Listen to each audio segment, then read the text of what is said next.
Dan perlu kita ketahui bahwa pelaksanaan fardu kifayah itu yang paling utama adalah keluarga sendiri dan keluarga sendiri. Oleh karena itu nanti bapak-bapak, ayo kita diskusikan bersama. Bisa jadi keluarga itu mana-mana aja sampai di mana aja bahasa dan sebagainya yang bisa dia masuk ke tempat untuk pelaksanaan fardu kifayah khususnya dalam hal pendidikan. Jadi mungkin inilah segala pengantar mereka mudah-mudahan saudara-saudara yang lain bisa berhadir sampai kita berlanjut. Jadi untuk itu yang pertama kami mohonkan kepada Ustaz untuk menyampaikan materi tentang masalah jenazah ini supaya sama-sama kita paham. Demikian mungkin komentar kami kepada Ustaz dan Ustaz. Assalamualaikum warahmatullahi wabarakatuh.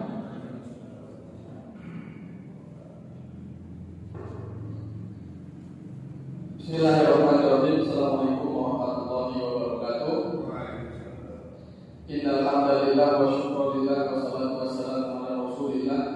Asyhadu an la ilaha illallah wahdahu la syarika lah wa asyhadu anna Muhammadan abduhu wa rasuluhu la nabiyya ba'da. Rabbi shrah li sadri wa yassir li amri wa hlul 'uqdatam min lisani yafqahu qawli.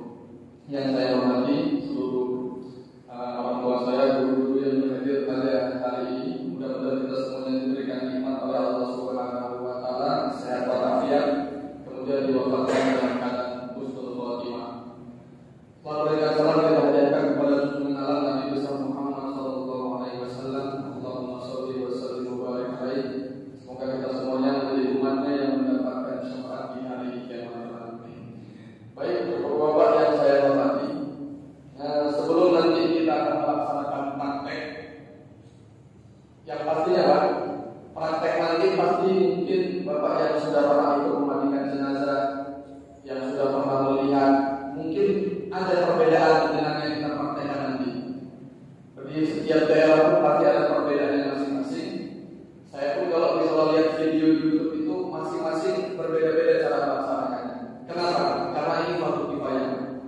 Kalau di fardu ain seperti sholat waktu, saya yakin nggak ada yang beda itu cara melaksanakannya. Kalau dia fardu ain, semua berarti yang ada dalam fardu ain semuanya fardu ain terus. Tapi kalau ini fardu kifayah, berarti semua yang ada di dalam pelaksanaan fardu kifayah adalah fardu kifayah. Semuanya sunnah, tidak ada yang wajib. Caranya berbeda-beda, tapi intinya nanti semuanya dapat. Sebelum itu saya ingin menceritakan dulu sedikit kenapa penting kita melaksanakan praktek pelatihan fardu kifayah. Nanti saya ceritakan juga Pak, kenapa Pak saya terjun di sini gitu kan? Kok tiba-tiba ngurusi jenazah kayak ada yang ngurusi yang lainnya kita kira-kira. Jadi awalnya kita sama-sama percaya dengan firman Allah Subhanahu wa taala, kullu nafsin dha'iqatul maut. Setiap yang bernyawa pasti akan mati. Itulah Pak nanti ujung tidak Pak. Oh pasti. Mau yang kaya, mau yang miskin, mau yang pemeran, jangan larang sama semuanya. Yang kedua, dari hadis Rasulullah, tadi apa dasarnya dari firman Allah, kullu nafsin dha'iqatul maut. Dari hadis Rasulullah SAW yang diriwayatkan oleh Aisyah radhiyallahu anha, saya ingin cerita sedikit Pak. Biasanya Rasulullah kalau keluar rumah untuk berdakwah, itu istrinya Aisyah bereskan rumah, udah beres rumahnya, beliau nunggu di luar. Itu istri Rasulullah. Nunggu di luar sampai Rasulullah pulang. Biasanya kalau Rasulullah pulang, istrinya berdiri pada pintu di sana, di salam. Itu biasanya. Tapi suatu hari ketika Rasulullah keluar berdakwah, Aisyah radhiyallahu anha nunggu di depan rumah.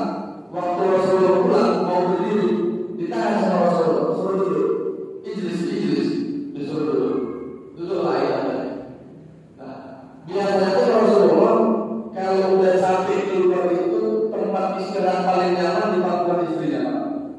Nah, istirahat Rasulullah di situ di depan rumah di pangkuan istrinya sampai sudah cerita. Nah, yang pada hari ini aneh. Kenapa aneh? Rasul nggak cerita, cuma tidur langsung. Sampai di pangkuan istrinya Aisyah langsung tergolek. Nah, karena dilihat oleh Aisyah yang Rasulullah capek, dikusuk-kusuk badannya, dikusuk-kusuk kepalanya, dilulai rambutnya, dilulai rambutnya, sampai pipinya semua, sampai letak ke daerah jantung.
engkau istriku Aisyah. Saking mati itu menyakitkan. Mati itu menyakitkan. Tapi ada yang lebih menyakitkan dari kematian itu. Dijawab sama Aisyah. Yang lebih menyakitkan dari kematian itu adalah ketika jenazah digotong, dia melihat keluarganya menunggu di belakang. Keluarganya menangis sedih karena dia ingin dibawa ke perjalanan terakhir. Itu jenazah nangis. Kalau menurut ceritanya itu lebih menyakitkan daripada kematian tadi. Tapi di dalam Rasulullah dia itu benar. Tapi ada yang lebih menyakitkan daripada itu. Dijawab sama Aisyah, yang lebih menyakitkan ketika jenazah itu sudah masuk ke liang lahat, sudah dikubur, didoakan keluarganya pulang. Itu sakit kali rasanya. Kata Aisyah radhiyallahu. Dibilang sama Rasulullah, iya itu benar. Tapi ada yang lebih menyakitkan daripada itu. Bahkan jenazah ini sampai menjerit-jerit, kata Rasulullah. Maka di beberapa ulama mengatakan jeritan jenazah ini, Pak. Jadi jenazah ini walaupun mencoba disambut, dia bisa menjerit, nangis, kesakitan. Maka diriwayatkan tangisannya ini, Pak, jeritan jenazah ini terdengar oleh seluruh penduduk langit dan bumi kecuali dua, kecuali jin dan manusia. Makanya kita ketika takziah mesti bisa ketawa-ketawa. Kenapa? Kita nggak tahu jenazahnya. Kita takziah mesti bisa ngobrol-ngobrol, mesti bisa main handphone, mesti bisa. Karena kita nggak kenal. Nah, di dalam ulama ini, di dalam masalah itu, seluruh penduduk langit dan bumi mendengar cerita jenazah kecuali jin dan manusia. Kapan itu? Karena tanya Aisyah, kita Rasulullah menjawab, ketika jenazah sudah seperti ini bentuknya, sudah dibuka mungkin bajunya, tutup pakai kain, kemudian assalamualaikum datang minal mayyit. Itulah yang membuat jenazah ini ketakutan. Jadi jangan kira-kira Pak jenazah yang belum sudah ada nggak bisa takut ya. Kapan dia takut? Ketika minal mayyit itu masuk ke rumah. 3 kali jenazah itu terjadi diceritakan. Yang pertama, ketika pakaiannya ingin dibuka oleh jenazah akan keluarganya, maka jenazah ini akan menjerit. Yang kita tidak tahu, dia akan mengatakan tolong buka pakaianku dengan pelan-pelan. Karena aku masih merasakan panasnya badan ini ketika malaikat maut mencabut nyawa. Makanya kita disunahkan ketika membuka pakaian jenazah tidak boleh dipaksa. Kalau pakai kemeja mesti bisa Pak dibuka kancingnya. Kalau pakai kaos jangan lagi dibuka. Ditarik tangannya dulu jangan lagi, mendingan dipotong, digunting. Kenapa? Sakit. Kalau yang udah banyak yang dibuka, semuanya jangan sampai dipaksakan. Tangannya ditarik, ya maaf kalau misalnya badannya punya, dikangkangkan kakinya ditarik, baru harusnya dengan dipotong. Karena menurut cerita itu yang membuat jenazah menjerit pertama kali ketika pakaiannya ini dibuka. Yang kedua, Pak, ketika jenazah ingin disiram oleh jenazah itu menjerit kedua kali. Tolong siram badanku dengan air yang tidak terlalu panas dan air yang tidak terlalu dingin. Kenapa? Karena aku masih merasakan terbakarnya badan ini ketika malaikat maut mencabut nyawa. Jadi sebelum meninggal jenazah pastikan air ini air normal, air mutlak, enggak panas sekali, enggak dingin kali. Kalau misalnya tinggal air panas tadi, maka air udah dingin, maka airnya turun dulu tempat itu biar normal itu suhunya. Karena kalau dari soal langsung mata air dingin. Nah, jadi kita kalau misalnya di medan itu bisa suasana panas, jangan sampai air tersebut, karena akan rasa panas air. Yang ketiga jenazah yang disebut ketika mayat mau menggosok badannya, dia akan bilang tolong gosok badanku dengan pelan-pelan, karena aku masih merasakan perpisahnya antara daging dan tulang ketika mereka taruh mencabut nyawa. Jadi mesti merasa tak. Jadi itu makanya ada pembahasan tentang riwayat bagaimana cara mengurus jenazah. Enggak boleh asal gosok saja, enggak boleh asal buka saja. Itu makanya kalau paling mudah kan mengurus jenazah ahli waris. Ahli waris siapa? Yang mendapat warisan. Biasanya ahli waris berikut ketika jenazah sudah dikebumikan. Ketika jenazah ini mesti berapa tahun? Nantilah aku datang, sudah selesai pakai warisan. Padahal jenazah punya hak dan kewajiban. Haknya itu diurus oleh ahli waris. Kewajibannya nanti hartanya akan dibagi sama orang lain. Kamu yang dibawa hartanya ke dalam kubur. Karena itu sudah menjadi hak orang-orang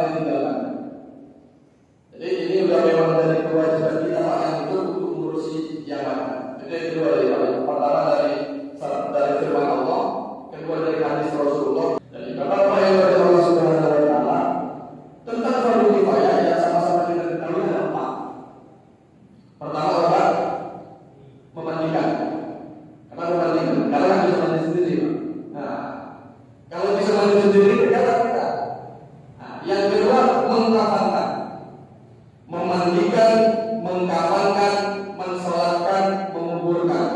Biasanya yang 3/4 kita udah hafal. Mensolatkan, gampang aja itu. Jadi kan kalau sudah masuk ke situ, langsung percaya diri. Karena ada imamnya, itu pun paling bahasa doanya pun nggak terlalu panjang, nggak terlalu pendek. Kalau untuk mensolatkan, kalau untuk menguburkan tidak ada. Kalau kuburan biasanya yang situ kita cuma hadir saja. Nah, yang paling sering bermasalah adalah nomor 1 dan nomor 2, memandikan dan mengkafankan. Yang pertama adalah memandikan. Walaupun memandikan yang pertama Bapak, tapi yang harus pertama kali disiapkan adalah kain kafannya. Ini dia Pak. Makanya kita sebelum dimandikan semuanya saya jadi kain kafan. Walaupun yang pertama kali adalah memandikan jenazah, tapi yang harus pertama kali disiapkan adalah kain kafan. Kenapa? Jangan sampai jenazah sudah dimandikan kain kafan yang belum siap. Itu nyiksa namanya Pak. Makanya kita kalau ada keluarga yang belum datang, kumpul dulu sampai datang. Udah datang, baru kita ini kalau sudah mandi, kapan, sholat, angkat, itu aja udah. Jangan lagi dimandikan, nunggu 2 jam, habis itu dikafankan, anaknya belum datang, tunggu 2 jam lagi, kesiapan. Jadi termasuk yang harus disegerakan kata Rasulullah adalah menguburkan jenazah. Jangan lama-lama. Kalau memungkinkan sebelum meninggal, asal dikuburkan. Kalau asal meninggal memungkinkan maka dikuburkan segala. Tapi kalau memang harus ada yang ditunggu, jangan dimandikan. Nanti dimandikannya kalau memang jam berapa mau dikebumikan, habis zuhur, oke, jam 11 kita mandikan, berapa ya? Jam berapa mau dikebumikan, habis asar, jam 10 dimandikan, kesian.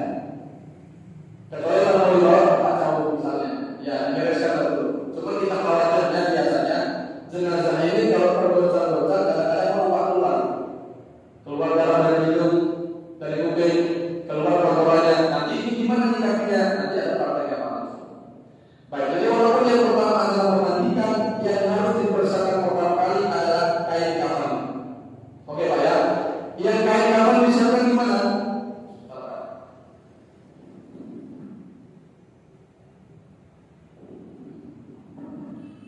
Kalau kain kafannya Pak, beda-beda. Beda-beda maksudnya sama, warnanya putih semua. Cuman berapa lapisnya biasanya berbeda. Cuma ini dengan mereka yang paling sering digunakan. Nah, yang paling sering digunakan itu kain kafannya 5 lembar. Majelis Ulama Indonesia sudah mengeluarkan fatwa mau laki-laki mau perempuan semuanya 5. Sama saja. Bahkan kalau misalnya hadis Rasulullah itu jangan 5. 1 pun kalau cukup, 1 aja. Jangan sampai harus 5, harus mewah-mewah enggak. Jadi kain kafannya 5 lembar. Ini yang paling biasa. 5 lembar itu Pak. Ini agak lemah kain kafan. Tapi sebenarnya kita ukur dulu jenazahnya. Mengukur jenazah apa bebas. Biasanya kita pakai tali plastik atau pakai tali yang sekedar palu panjangnya saja. Tapi jangan lupa yang diukur atasnya kan, dari kaki sampai kepala. Kan bisa kita perkirakan misalnya tempat tidurnya, ya kan, atau misalnya tiba itu ada yang diukur. Kira-kira jenazah ini tingginya itu 140 lah misalnya. 140 cm. Yang betul Pak saya bawa boneka yang kecil. Yang besar dari kuningan, tinggal kecil. Nah, kira-kira Pak 140 cm udah kita hitung. Misalnya kita hitung jumlah keramiknya, atau tanya sama keluarganya berapa tinggi si adik, berapa tinggi si bapak, 140 cm. Maka kain kafan yang kita siapkan tidak 140. Tapi kita lebihkan, yang normal biasanya 30 cm atas, 30 cm bawah. Kenapa Pak kok dilebihkan? Untuk mengikatnya, ikat atas, ikat bawah. Jadi nggak boleh pas-pasan. Jadi kalau dia 140, ditambahin 30 atas, 170, tambahin 30 bawah. Berapa namanya? 2 meter. Itu kalau 140. Kalau 150 mungkin tambahin 20, 20 sampai 30 gitu. Jadi atas dan bawah. Udah. Itu apa tadi 140, tambah atas 30, tambah bawah 30, totalnya 2 meter. Berarti kita siapkan kain kafan yang ukurannya 2 meter. Berapa lembar Pak? 5. Berarti 2 meter semuanya 10 biasanya ini kan kalau kita beli kain kafannya meteran. Cuma kalau sekarang kan udah banyak kain kafan itu yang paket. Nah ini udah semua. Ada tulisannya, kain lapis kedua, kain lapis pertama, kain baju dan semuanya. Ini panjangnya kan lebih daripada orang-orang yang berapa. Ini pasti sekitar 2 meter 30, 2 meter 40 panjangnya. Jadi kita kalau yang manusia biasa di Sumatera Barat, Indonesia ini pakai kain yang normal itu bisa cukup. Nah jadi kalau itu tadi kita hitungnya misalnya kita di kampung, nggak ada kayak perlengkapan kayak gini dan yang ada kain gulungan, maka hitung dulu panjang jenazah ditambahin 30 atas, tambahin 30 bawah. Dapatlah ukurannya 2 meter kali 5, 10 meter. 1, 2, 3, 4, 5 meter. 5 helai. Kain pertama, kain kedua, kain ketiga, ini jangan digulung, Pak. Ini namanya kain dasar. Ini jangan kita ganggu, ini namanya kain dasar. Jangan dikoyak-koyak. Nanti posisi seperti ini, Pak. Taruh di bawah. Ini lapis pertama. Ini lapis kedua. Lapis pertama, lapis kedua, lapis ketiga di atas. Start jenazahnya kurus, kayaknya 1 lapis cukup, nggak usah dilebar-lebar ini. Ini lapis pertama, lapis kedua, lapis ketiga. Tergantung lebar kainnya. Kadang-kadang bila kain ada yang 1,5 meter, itu kan kalau 1,5 meter kalau sedikit jenazahnya cukup. Ini yang menjadi masalah kalau jenazahnya gemuk. Maka kalau jenazahnya gemuk, ini kan lapis pertama. Lapis kedua segini. Nggak muat, gemuk jenazahnya. Geser lagi. Nggak muat, gemuk jenazahnya. Geser lagi sampai ujung. Nah, biar nggak lepas, ditutup salah lapis ketiga tadi. Gini ya. Jadi belakangnya udah tertimpa. Ini nggak akan lepas-lepas lagi ya. Tapi kalau dia kecil ya jenazahnya kurus, ya udah 1 lapis, 2 lapis, 3 lapis cukup. Nah, kalau sama cukup 1 lapis aja kayak anak kecil, ya udah 1 aja cukup. Kalau sampai 2, 3 terlalu pasir. Cuma kalau emang kain sudah ada, kita gabungkan ini semuanya. Inilah kain lapis pertama, lapis kedua, lapis ketiga. Kalau yang tadi di sini, kita bilangnya lapis kedua. Berarti nggak usah dibuka-buka, nggak usah dikoyak-koyak.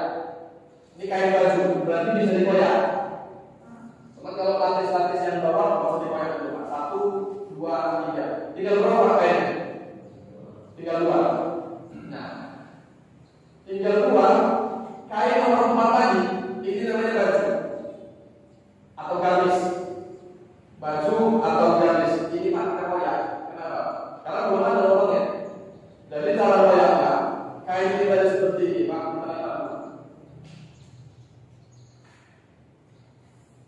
Lipatnya ke samping, Pak, bukan ke bawah.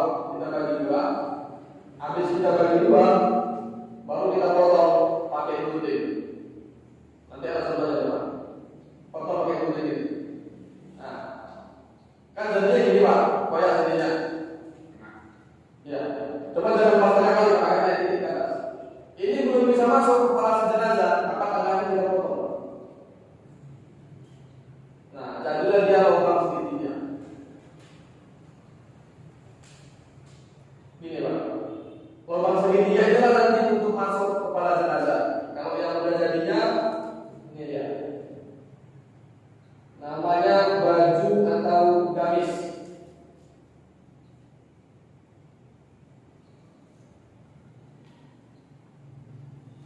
Nah, ini dia, Pak. Koyaknya segitiga. Nanti dipakai itu seperti ini, dia. Nah, ini jadi pakai. Tapi ini pun kalau udah seperti ini, salah kita meletakkannya, bingung di mana cara masuknya ini.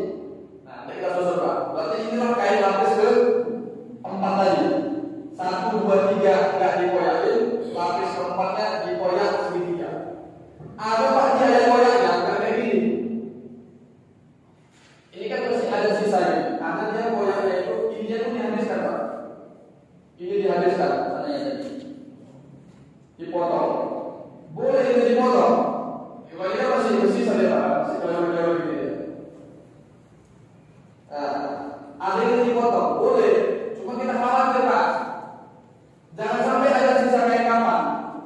Nanti ada orang berusaha, ya kan? Sekarang saya tak siap. Tengoknya ada sisa kain kapan diambil, manipun apa-apa itu tidak khawatir. Makanya kalau bisa jangan sampai ada kain terbuang. Jadi sebetulnya maaf ya, ada gunanya kan?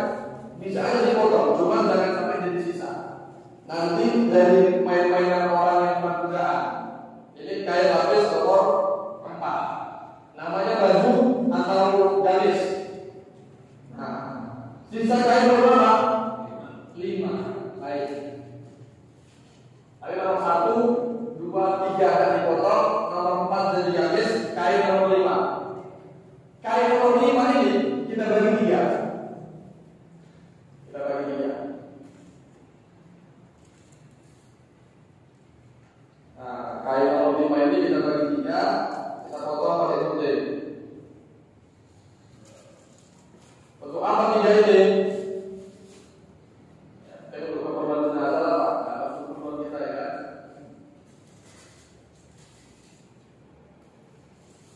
Kain nomor 5 dibagi 3.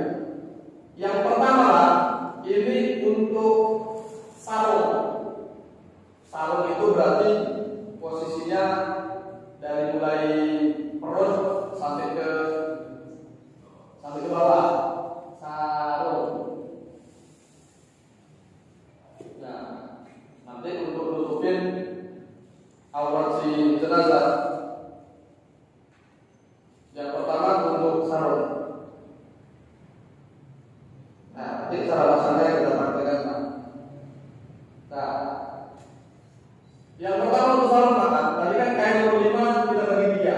1, 2, 3. Pertama untuk sarung, dipotong Pak. Kan kita bagi 3, ini kita potong lagi kan? Enggak, ini kain sarung. Kemudian yang kedua namanya cawat. Cawat ini Pak dia kayak canvas, maka harus dipotong. Sama lipatannya, sama kayak lipat apa tadi baju tadi. Kita lipat 2 begini. Kita lipat 2. Bedanya mana gunting tadi? Belakang ada. Kalau tadi garis kita potong tengahnya. Kalau cawat yang dipotong itu ini Pak, 2 sisi yang bertemu ini. Dipotong dari bawah tapi jangan sampai koyak ke atas. Gini nanti jadinya Pak. Nah, masuk kayak ini Pak. Cawat ini dia. Cawat ini dipakai untuk pampersnya. Nah, ini dia Pak. Ini cara masuknya nanti sebelum sarung tadi Pak ya. Sebelum sarung nanti ini kita masukkan ke si jenazah. Kainnya Pak di belakang, apa ikatannya di belakang. Kayak popok anak bayi gurita. Ini nanti di belakang ikatannya. Kemudian ini kita masukkan ini nanti ikat. Nah, ini tadi Pak. Dia kayak papers. Ini wajib Pak, nggak ada yang wajib Pak. Yang wajib itu untuk mengkafankan jenazah yang penting tertutup auratnya. Ini untuk menjaga Pak. Takutnya udah dimandikan jenazah bersih. Pas kita angkat tempat pemandian jenazah mau ke tempat pengkafanan, keluar kotorannya, keluar darah dari sebagainya. Maka perlu sama ini tadi. Nanti soalnya kita lapis pakai kapas. Nah, jadi ini tak lapis kayak tadi. Jadi sudah ada kain lapis 1 nggak dipotong, lapis 2 nggak dipotong, lapis 3 nggak dipotong. Kain lapis 4 dipotong tengahnya untuk jadi garis. Kain lapis kelima yang pertama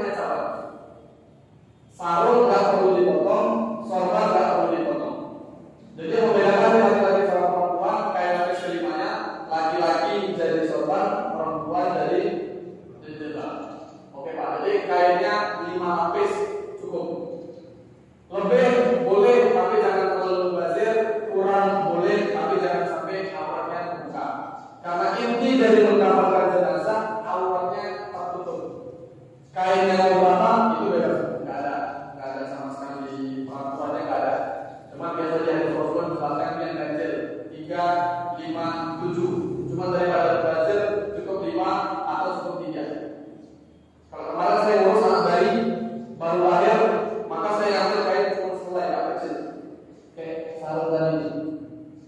Nah, ada anak bayi baru lahir meninggal kan kecil. Ini udah cukup banyak. Ini saya lipat 2. Ini pun besar kali ya, kalau sama anak bayi baru lahir. Saya lipat 2, taruh tengah, kasih kapas, gulung, ikat, udah cukup. Yang tinggi tertutup. Nah, ini Pak tadi masalah kapan. Jadi walaupun fardu kifayah yang pertama adalah memandikan jenazah, tapi yang pertama kali disiapkan adalah kain kafannya. Khawatirnya jenazah sudah dimandikan, kain kafannya belum siap. Itu Pak perlengkapan untuk kain kafan. Maka sebelum jenazah ini dibawa ke tempat pemandian, pastikan dulu ada ruang khusus untuk kain kafan. Jadi jangan ayo mandikan jenazah, tunggu dulu. Susun kain kafan, biasanya kan di ruang tamu ya. Kita lapis biasanya pakai ikat dulu atau apa yang ada untuk biar kain kafannya nggak langsung ke lantai. Karena kan lantai bisa disorang. Kita nggak tahu kalau ada air atau kotoran, karena dilapis pakai ikat dulu. Baru kita susun kain kafannya tadi. Udah susun kain kafan. Nah, biasanya kain kafan itu kita tembak kalau susun. Setelah itu biasanya kain kafan itu dikasih kapas. Kapasnya bukan kapas orang sakit. Kalau kapas sakit kalau luka itu kan yang apa dia itu? Yang pecah-pecah. Kalau ini kapasnya berbentuk kayak kainnya. Nah, kapas untuk baru ini panjang. Kapasnya nggak ada wajibnya berapa. Sekali lagi saya bilang karena ini yang perlu kifayah ada yang wajib. Yang wajibnya itu mengamankan jenazah aurat betul. Untuk apa kapas ini? Kapas ini Pak sebenarnya untuk buat jenazah itu lebih terbuka dan kayaknya. Ketika diangkat lebih enak. Nggak langsung sikunya Pak. Aku urus kecil orangnya langsung sikunya kan agak enak. Jadi kita lapis pakai kapas. Kemudian kapas ini juga sebenarnya dia nggak langsung tadi dia badan kain kapan. Jadi biar agak pasti ada rumahnya. Dibentangkanlah kapas ini di atas kain kapan. Tadi kan Pak ikat kain kapan kapas.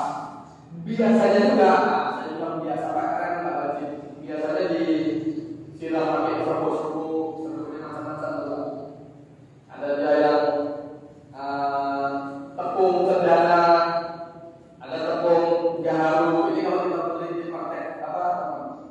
Fardu kifayah ini banyak Pak. Di dalam satu nulis juga ada, di Merendam ada, di Merendam banyak Pak ini. Jadi ini kapas nggak wajib, hanya untuk buat jenazah itu lebih enak saja. Jadi kita tabur, habis kita tabur kain kafannya kita lipat. Gimana Pak? Udah siap kain kafannya? Kain kafan siap. Oke, kalau kain kafan siap, tengok perlengkapan mandikan jenazah. Udah siap belum? Untuk memandikan jenazah, jadi kapan selesai Pak ya? 5 lapis, 1, 2, 3 namanya kain dasar, tidak perlu dipotong. Kain keempat namanya gamis, dipotong tengahnya. Kain kelima kita bagi 3. Pertama untuk sarung, kedua calon, ketiga sorban atau jilbab. Nah, jilbabnya ada yang sekedar menutupi aja, ada yang diikat-ikat, macam-macam beda-beda pakai untuk orang. Baik, setelah kain kafan selesai, barulah kita ke ruang mandikan jenazah. Ini kalau main sendiri Pak ya. Coba kalau yang lanjut ini kan sendiri. Apa ngurus kain kafan? Biar kami menyiapkan untuk tempat mandikan jenazah. Nah, tempat mandikan jenazah nggak semua rumah orang bisa ya. Kadang-kadang kamar mandinya kecil. Nah, nanti kita taruh tempat yang airnya bisa mengalir. Jangan asal ini kamar mandi kecil, berarti mandikan aja di depan rumah. Tengok dulu Pak depan rumahnya. Ada nggak tempat aliran air? Jangan nanti air mandikan jenazah ini masuk ke dalam rumah. Makanya pastikan airnya itu terbuang keluar. Nah, jadi kalau biasanya itu tempat mandikannya ada 2. Di sini ada kursinya atau mejanya belum ya? Biasa pakai kursi Pak. Kalau kursi itu berarti ada yang mampu. Bangku panjang ya. Berarti ada yang mampu ya. Yang kedua kalau di rumah sakit biasanya nggak pakai kursi lagi, tapi pakai model kayak ranjang. Nah, nanti Pak kalau mau dibuat sama saya pakai ranjang pun boleh juga. Tapi ini kalau emang buatnya sama yang udah biasa dia ngerti. Cuma kalau sama bawah harus dikasih tahu ranjangnya ini panjangnya nggak sama Pak. Kalau ranjang tidur warna dia. Tapi kalau mandikan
sebelum disiram pakai sabun dan sebagainya.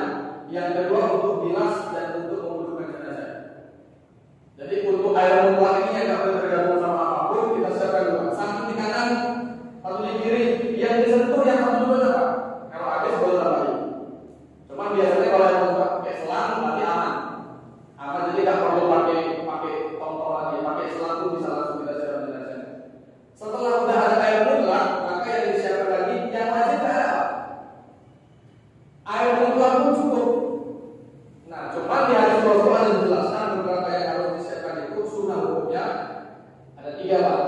Ya, yang pertama ini air sabun dari Rasulullah, nggak ada dalam hadisnya. Dalam hadis Rasulullah itu cuma 2. Yang pertama namanya air kapur barus. Kapur barus ini biasa dicampur dengan sidar. Sidar itu daun bidara. Daun bidara. Jadi kapur barus, kapur dan daun sidar. Ini kapur barusnya dihancurkan, disiram pakai air. Boleh pakai tempat pakai gini, boleh pakai air besar, tapi jangan besar kali sedikit aja Pak. Ini cuma untuk ambil wanginya saja, ambil sunahnya saja. Air sabun ini nggak wajib Pak. Cuma ini kita pakai biasanya kalau nggak pakai ambil. Kenapa? Karena untuk melang badan ini harus licin Pak, biar enak. Kalau besar takutnya terikut kulit jenazah. Karena jenazah itu lebih sensitif. Kuat kita basuhnya bisa lupa apalagi bisa pakai cincin. Wah, buka setengah cincin. Jadi cincin dulu dilepas, siram jenazahnya pakai air sabun. Jadi sabun yang digunakan maka Jawa ini ada yang wajib. Nah, pakai sabun Lifebuoy boleh, sabun Lux boleh, ini sabun dari hotel boleh. Tapi Pak biasanya kita itu mandikannya pakai biasanya ya, pakai sabun Lifebuoy. Nah, pakai sabun Lifebuoy.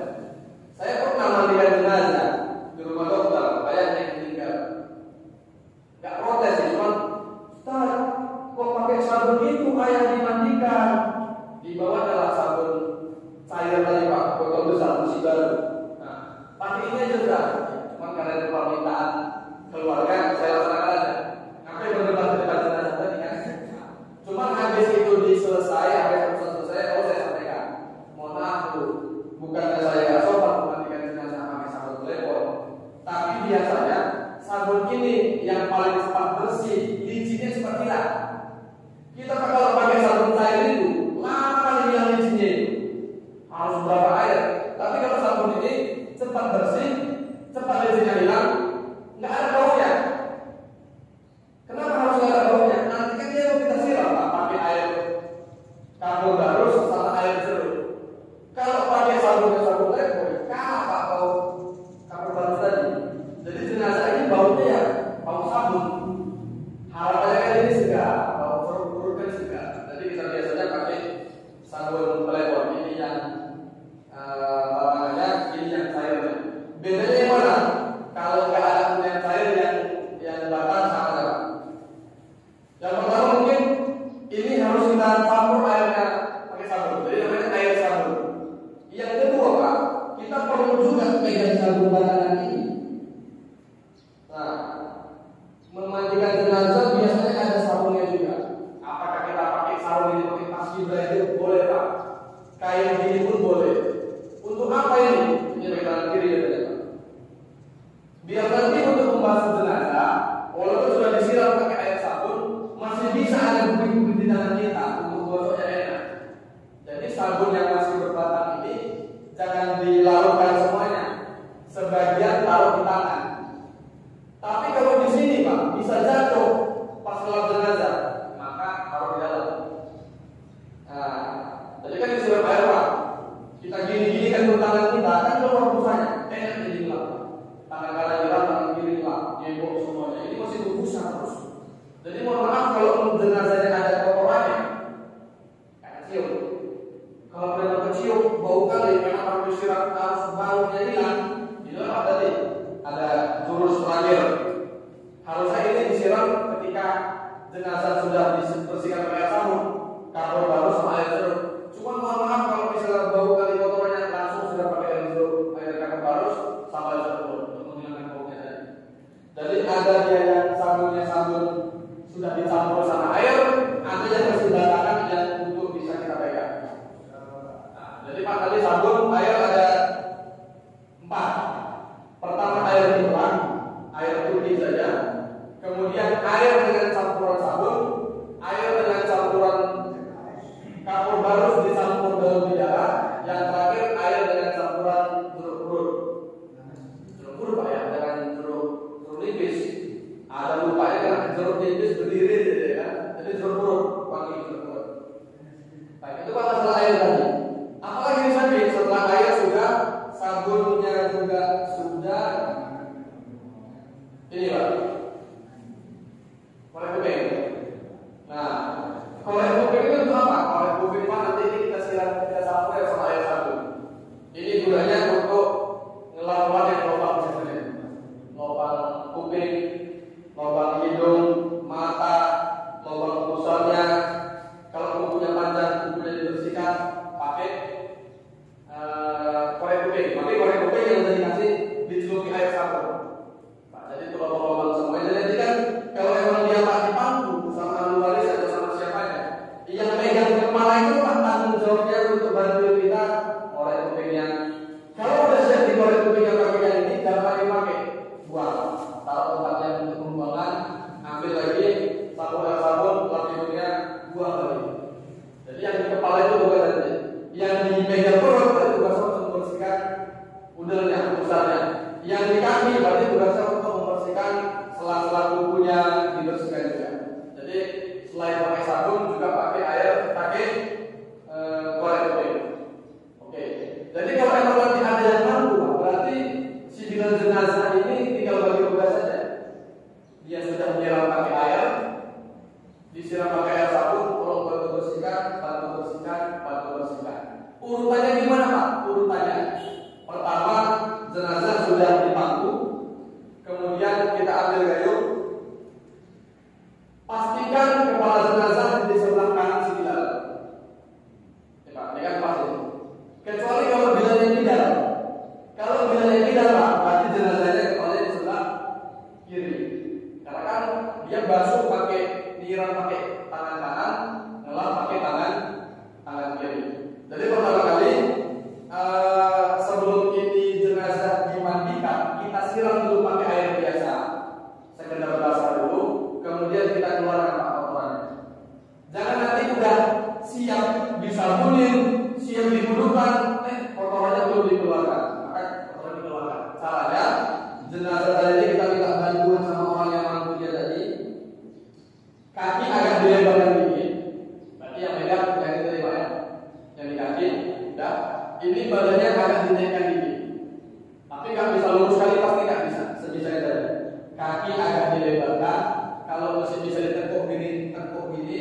Kalau nggak bisa itu dilebar, diangkat sedikit perutnya. Maka harus ada yang nyiram air terus-terusan. Bila jenazah lepas yang tekan perut ke bawah, dari perut ditekan sedikit ke bawah. Nggak harus sampai keluar Pak. Takutnya kalau nggak keluar, paksa-paksa terus nggak harus sampai keluar. Tapi biasanya kalau jenazah ini yang belum buang air besar pasti keluar. Maaf ya, jam 7 pagi tadi mandi, jam 10 meninggal, udah buang air besar belum? Ini pasti keluar. Cuma kalau puasa biasanya nggak keluar Pak. Bapak ada makan? Bapak puasa Pak. Tadi pagi habis subuh langsung buang air. Jadi sampai siang ini gak ada minum, gak ada makan, meninggal itu gak ada. Jadi kalau saya terpaksakan tekan sampai keluar puasa. Sekedar saya saja kalau yang keluar alhamdulillah, gak ada juga alhamdulillah. Sudah tertekan sambil siram. Kalau sudah dikeluarkan kotorannya, baru kita mulai. Memulainya dengan niat. Niatnya nawaitul ghusla. Saya berniat untuk memandi, tapi memandikan bukan diri sendiri. Nawaitul ghusla li hadhil jenazah. Saya berniat untuk memandikan jenazah lillahi ta'ala. Jadi kita lihat Pak, karena mungkin yang niat ini si jenazah Pak. Niat dulu memandikan ini kita ya. Saya berniat untuk membasuh jenazah lillahi ta'ala. Kita mulai Pak basuhnya dengan ambil air, kemudian siramnya 3 kali Pak. Dimulai dari sebelah kanan, dari bahu sampai kaki. Sebelah kiri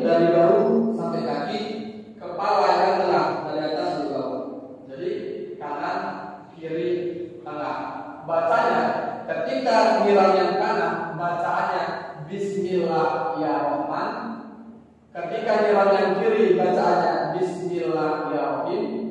Ketika nyiram yang tengah bacaannya Bismillahirrahmanirrahim. Tapi Pak, yang disiram bukan jenazahnya langsung. Yang disiram tangan kita.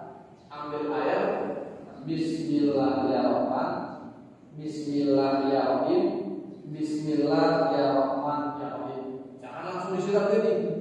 Pakai gayung pun boleh, pakai selang pun boleh. Maka enak kalau misalnya kita punya asisten Pak. Jadi nggak kita yang nyiram, kita nyiram, ngambil. Cuma ya dia mengambil siap semuanya, siram, ganti ambil lagi.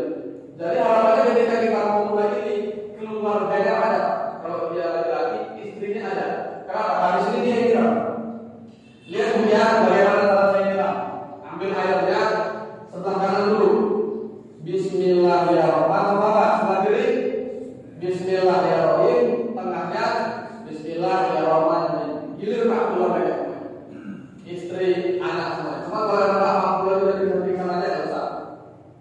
Udah selesai semua disiram pakai air mutlak tadi.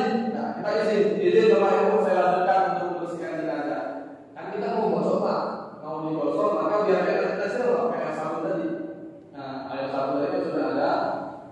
Nah, sabun kita siram pakai air sabun ke kepalanya, bersihkan kepala dari sebelah kanan dulu. Ini pada kanan kupingnya semuanya. Ya, kemudian badannya semuanya sampai ke kaki dia siram kita siram pakai air sabun. Baru tadi yang sabun kita pegang pakai tangan kiri kita tadi. Nah, kita sambil gosok-gosok, cuma yang tadi kan udah enak Pak ya.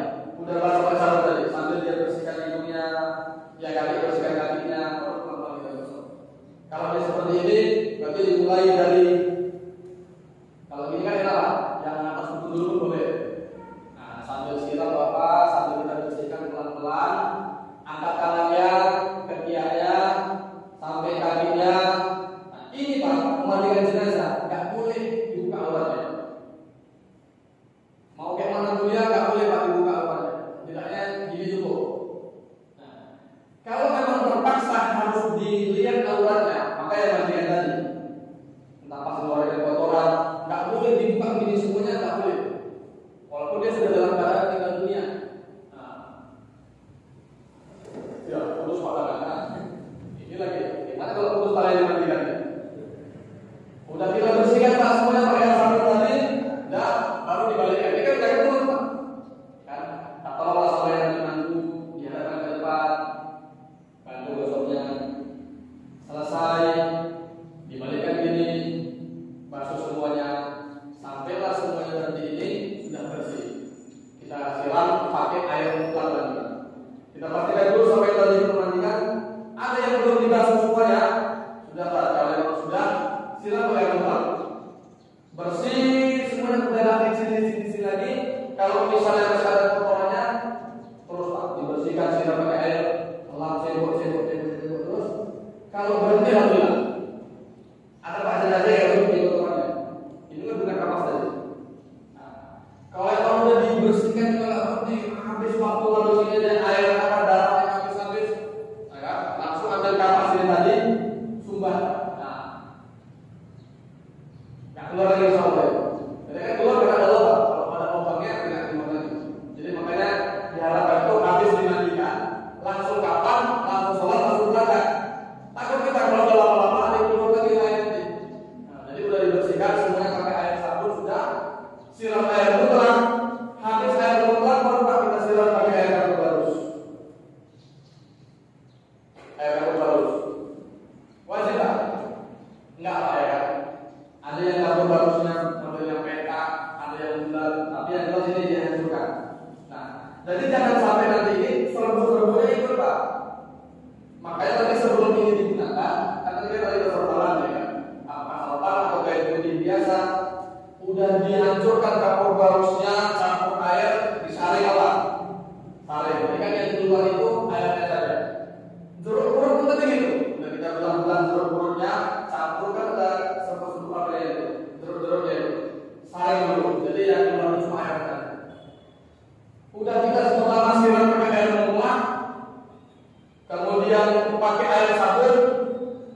bersih, siram pakai air kamu barus, yang terakhir siram pakai air jeruk purut.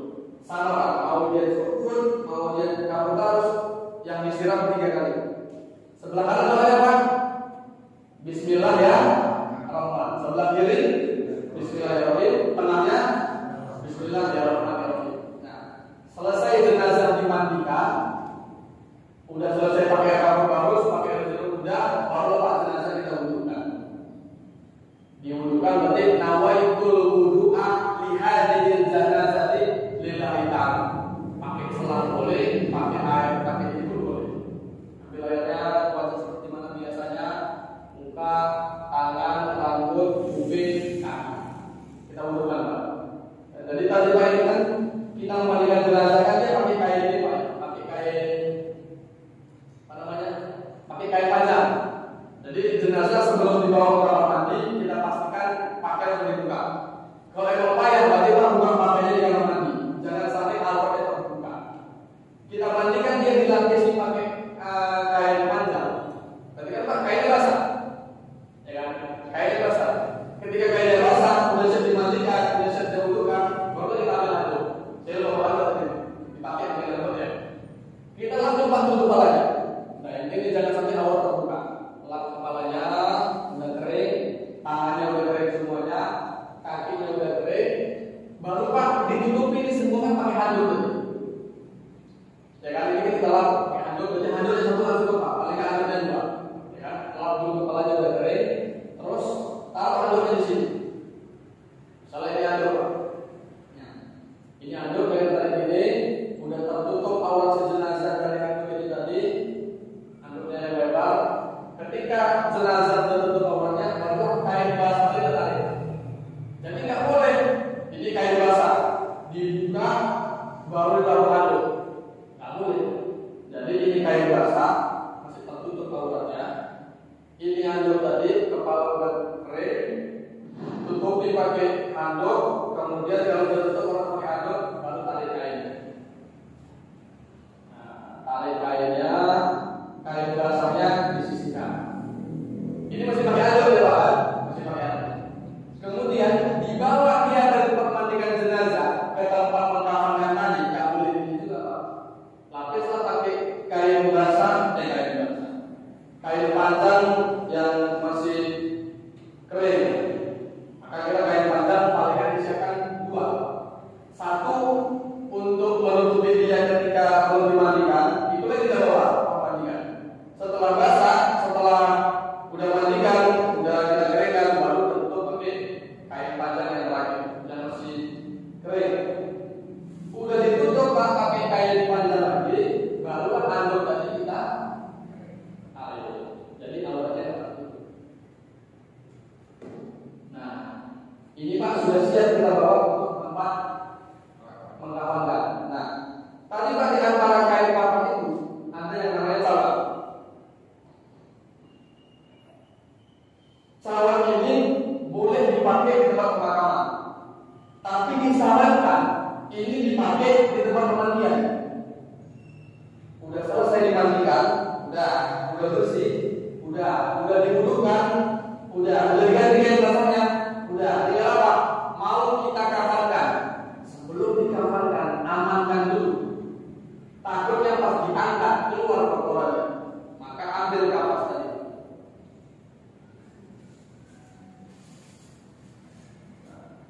Ini cawan tadi, ya kan? Kalau emang kapasnya agak besar sedikit, kita lapisi cawannya pakai kapas. Kalau kapas cuma ada kecil, paslah ini di tempat kemaluannya tadi. Kita lapiskan dulu, baru kita minta bantuan sama orang yang tadi di sini. Enggaklah ini Pak, enggak terbuka dia. Jadi ini cawannya tadi kita buat di tempat memandikan jenazah. Biar ketika dia kita bawa nggak keluar kotorannya.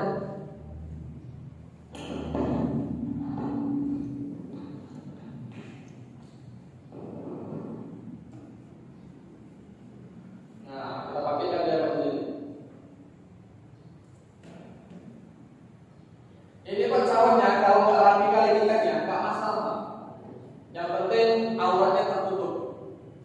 Kenapa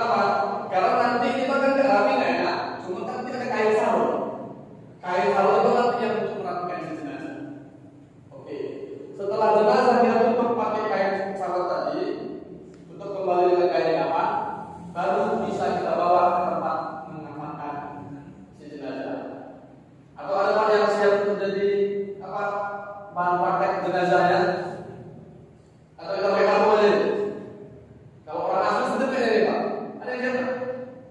Ada yang siap untuk jadi calon apa jelas saya? Jadi kita kapan saja.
Lapis 1 udah, lapis 2 sudah, lapis 3 sudah, gamisnya udah.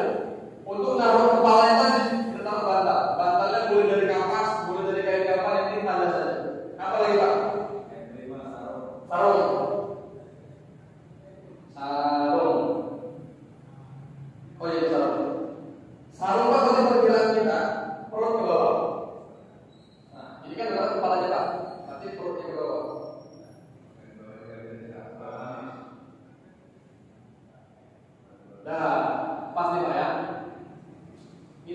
biasanya kan kita Pak kalau mengamalkan jenazah dikasih tirai, tutup, biar apa ya Pak?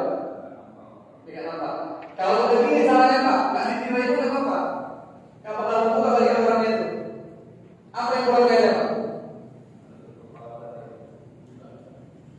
Sisa kaya tadi antara jilbab atau sorban. Oke, ini kan nanti Pak bisa dipasang nanti. Siapkan dulu sini. Harus tadi Pak, tapi boleh dipakai ya. Salonnya ini disarankan dipakai itu. Ambil ya Pak, berapa lama dipakai orangnya? Ya.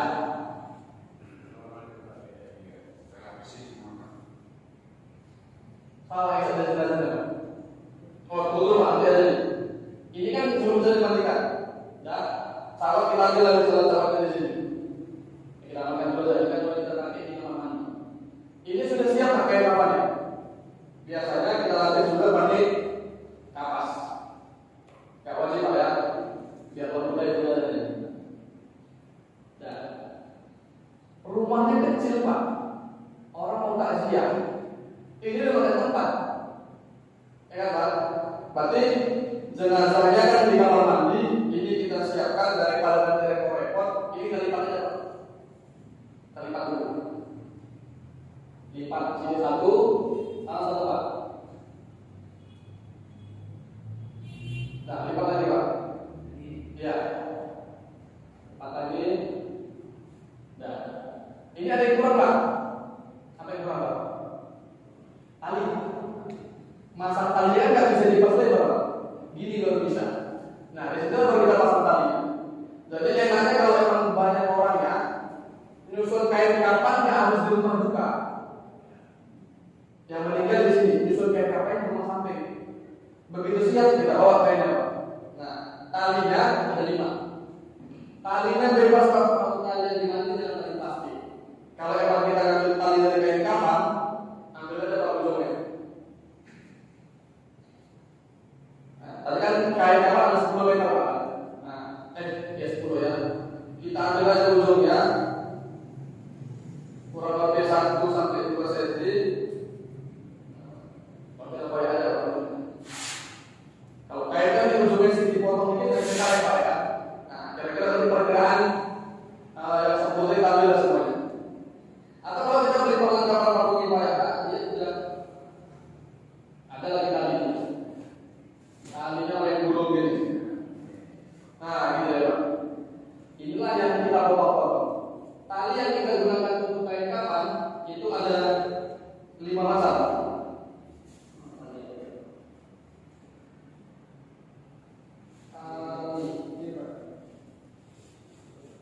Oh ini 5 Pak. Pertama untuk kepala, ujungnya 1 meter. Ini Pak, ini 1 meter. Kemudian untuk lengannya tergantung Pak. Tapi biar aman 2 meter aja juga. Karena kan Pak akan gemuk ya kan. Ini 2 meter. Kemudian pinggul. Pinggul juga 2 meter Pak. Cuma kalau gemuk kali tali 2 meter. 1 meter, 2 meter, 2 meter.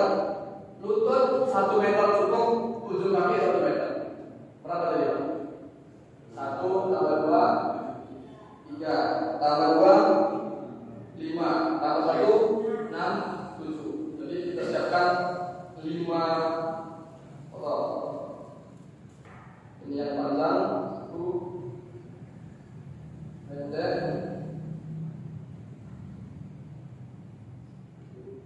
Oke Pak. Yang panjang, yang pendek ini Pak. Di kepala, di kaki 1 Pak. Langsung di bawahnya Pak. Nah, karena kalau pas lebar itu kan nggak bisa dilihat Pak. Ini di lengan, ini pinggul, ini lutut.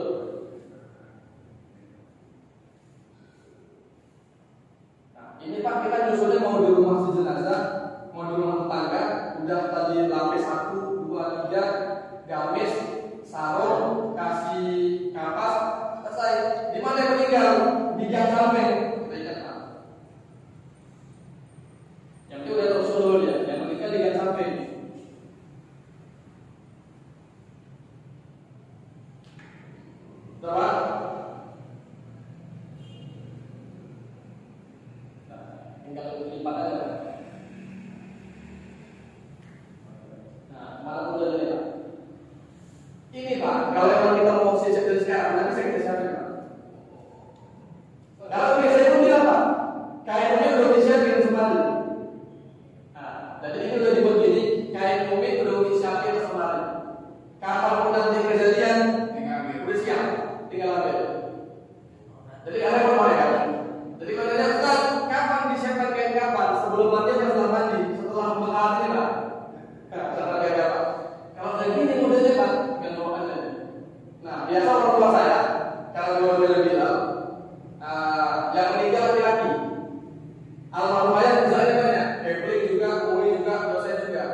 Jadi minta tolong sama Umi siapkan kain kafannya di rumah. Nah, Umi saya lah yang nyiapkan kain kafan di rumah. Begitu Buya keluar dari kantor langsung bawa berangkat ke masjid jenazah. Jadi ini bisa disiapkan tanpa harus nunggu kapan dia meninggal atau kapan mau dibagikan. Yang penting siap dulu. Udah pasti Pak, udah datang lagi jenazah. Siap Pak, nyampe lagi kita ke rumah jenazah. Ya kan, latex dulu pakai ini tadi, baru kita buka. Atau ini misalnya rumah jenazah. Tak ada yang mau bicara, rumahnya sempit, gulung dulu, angkat. Nanti jenazah lagi dimandikan, baru kita buka. Bisa buka lagi. Nah ya Pak.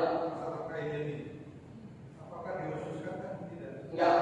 Jadi kalau dengan ada wasiat, nanti pas saya tinggal di kami itu bungkus sama kain ikhram bisa nggak? Bisa Pak. Asalkan wasiatnya nyampe. Maksudnya jangan sampai ini sudah kita pakai kain biasa. Udah dilipat atau dibungkus. Ingat aku wasiat almarhum, katanya pakai kain ikhram karena dibuka Pak. Tidak boleh Pak, jangan dibuka. Kecuali memang kalau sudah meninggal, kayak ayah dulu itu dalam rumahnya. Buya kita pakai kain ikhram satu aja, udah satu aja pakai. Cuman kalau emang misalnya kain ikhram itu Pak, lebih baik kita taruh di dalam. Kayak lapis 3 tadi Pak ya. Nah, jangan langsung berdua. Kenapa? Salah enggak. Cuman khawatir orang yang nggak ngerti nanti lihat apa nih? Kok pakai kain ikhram? Nggak ngerti Pak. Jadi kalau emang ada urusannya kain ikhram dilapis 3 tadi. Yang tengah 1 biasa, 2 biasa, 3 di atas. Untuk menghindari orang-orang berdosa gara-gara ini kan khusus. Apa kok pakai kain ikhram itu? Tapi kalau sudah kita bungkus baru ingat wasiatnya kan dibongkar kan. Nah, lapis aja Pak. Nyampe kita tak ke rumah si jenazah, kita buka ini lagi, buka Pak.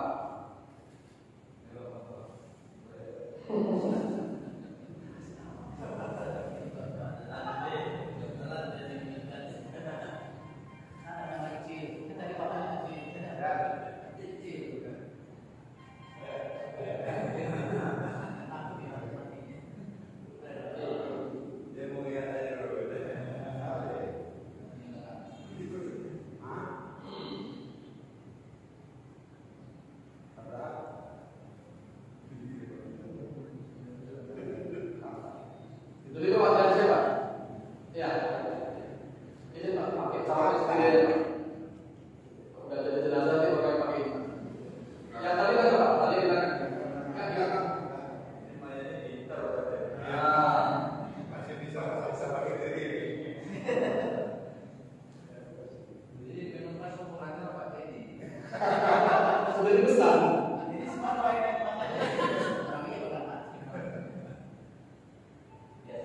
Ya betul Pak. Ini kan kayak sarung. Nah, ini sudah kesekas Pak ya.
Jadi Pak, sebelum apapun kita rapikan salatnya tadi, Pak tuh nggak tambah lagi.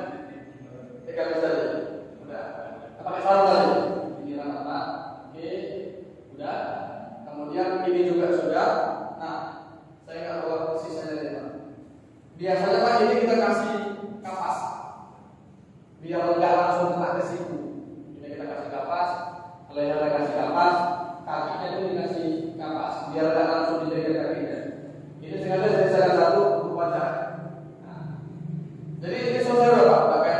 Pakaian salamnya sudah, gamis sudah, sarung sudah, tinggal kita gulung.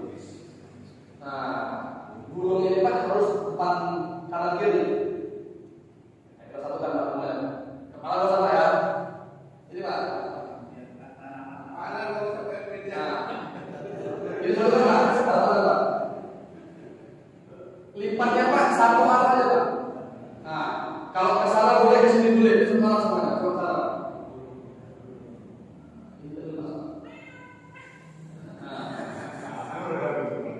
Kepala satu Pak, kamu boleh jalan lagi. Nah,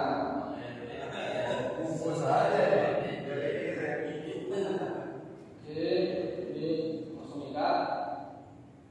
Ikat ke sebelah mana Pak?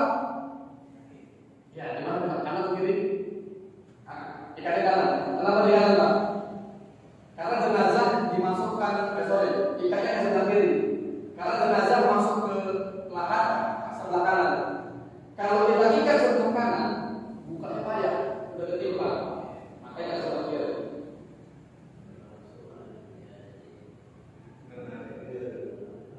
Itu Pak karena dalam yang payah itu, kalau dia ikatnya sebelah kanan, sedangkan jenazah di kanan, ketimpa dari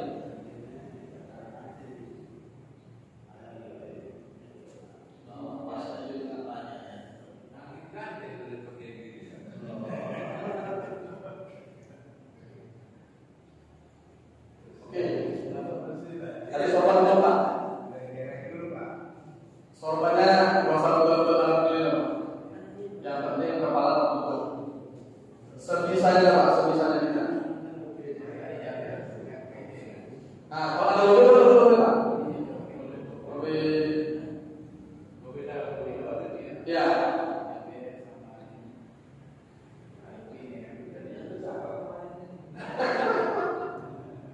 Sekedar tutup ini. Kalau bisa tarik ke bawah, kalau yang payah kali atasnya seperti ini. Nah,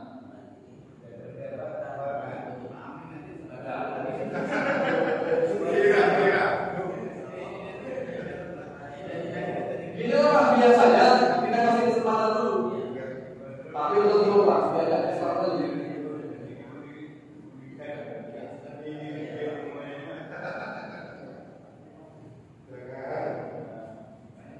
Nah, bagi keluarga yang mau berziarah, dipersilahkan kita kasih waktu semata-mata lah. Seperti itu.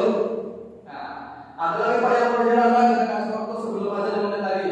Berziarah, boleh dicium kan? Boleh. Batal wudhunya, kalian wudhu kalau untuk sholat. Terus kalau wudhunya batal, kita yang wudhu batal wudhu lagi. Kalau dia kan perlu. Terus ini Ustaz, katanya kalau pada waktu nangis terus Waktu cucu Nabi Muhammad meninggal Pak, Nabi Muhammad yang gitu. Jatuh air matanya, ditanya, air mata ke Rasul, ini air mata rahmat. Nah, yang nggak boleh itu ada dalam buku selanjutnya itu nangisnya meraung-raung. Nah, kalau kita tengok gini, netes air mata itu kata Rasul itu air mata rahmat. Cuma kalau sudah menjerit-jerit, yang pertamanya itu nggak boleh. Nah, jadi kayak misalnya dicium keningnya, netes air matanya, lamanya Pak. Tapi biasanya juga kan cerah Pak ya. Kalau jenazah kan agak pusat. Nah, di perlengkapan DPR itu ada bedak. Kita kalau di sana ada kalau yang nggak ada bedak di situ ada bedaknya pakai bedak. Biar sepeda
Tadi sebelah mana Pak?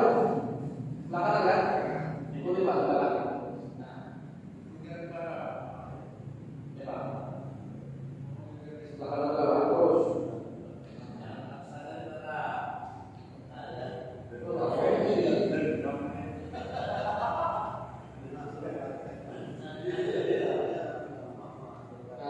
Ikatnya sebelah kiri.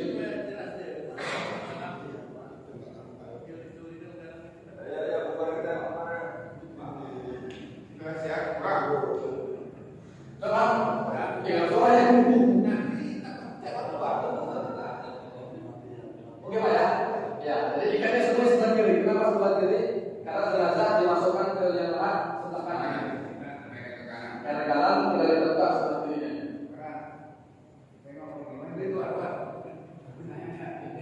Nah, contohnya kan mengkafankan jenazah, masalah-masalah tentang mengkafankan.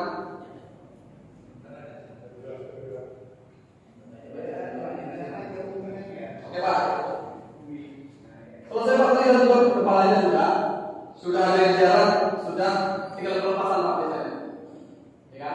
Pelepasannya kalau tidak terlalu lama. Ya kan? Sebelum ini dilepas, pastikan dulu Pak kuburan sudah digali.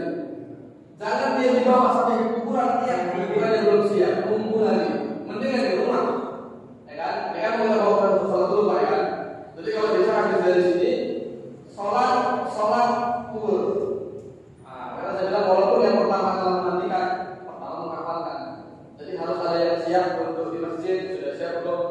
Di kuburan sudah siap atau belum? Nah, jadi sudah siap ya semuanya. Masih sudah siap, tinggal kita bawa. Biasanya ada dua pelepasan. Apakah pelepasannya sebelum disolatkan atau pelepasannya sebelum dikuburkan? Tergantung bagaimana kebiasaan di kampung.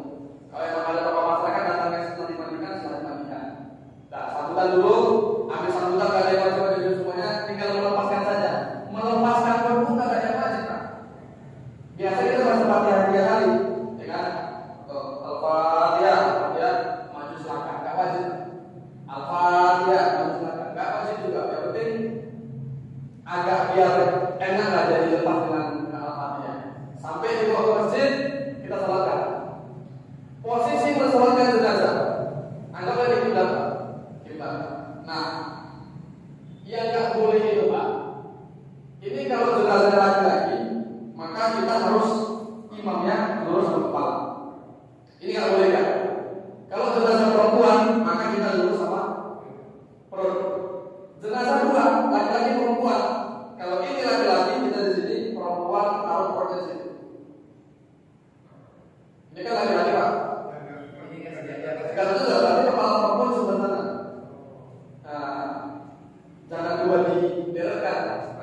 Ya, kalau itu laki-laki, nggak boleh dua laki-laki sini satu, ke arah mana? Maka harus lurus. Kalau di lain hal ketika dia sholat goib, sholat jenazah untuk yang banyak. Nah, ini kan kalau bisa lurus semuanya. Yang jadi masalah Pak biasanya di masyarakat, kepala sebelah kanan sebelah kiri. Kalau ini kan Pak semua sepakat, laki-laki lurus sama kepala, perempuan lurus sama perut. Jadi sebenarnya ini kepala sebelah kiri. Nggak ada yang wajib Pak. Dari pun di sini biasanya mana? Kanan, taruh kanan. Sini biasanya mana? Kiri, taruh kiri. Yang penting posisi imam laki-laki di kepala, perempuan di perut. Ada kadang-kadang dia kepalanya sebelah sini, sebelah sana, nggak masalah. Nah, kalau kan kita bawa jenazah ke masjid pakai keranda. Kalau jenazah laki-laki pastikan yang mana kepalanya, mana bagian kepala. Nah, kalau jenazah perempuan yang boleh pastikan Pak, tangannya ada tidak, udah pasti perut. Kalau laki-laki jangan sampai kita lupa mana kepalanya, rupanya ada ke kaki. Nah, itu dia Pak. Selesai sholat jenazah, kemudian baca aja. Sebagai kita tahu Pak, pertama itu Al-Fatihah, kemudian salawat. Allahumma ighfir lahu, panjang kali Allahumma ighfir lahu cukup enggak? Dan ketiga, yang keempat Allahumma ighfir lahu juga cukup. Karena hukumnya pertama niat, kedua berdiri, ketiga takbir, kemudian keempat baca Fatihah, baca salawat, doa. Takbir ketiga, takbir keempat doa. Doanya kalau memang panjang kali Allahumma ighfir lahu warhamhu cukup. Selesai beliau disolatkan, barulah kita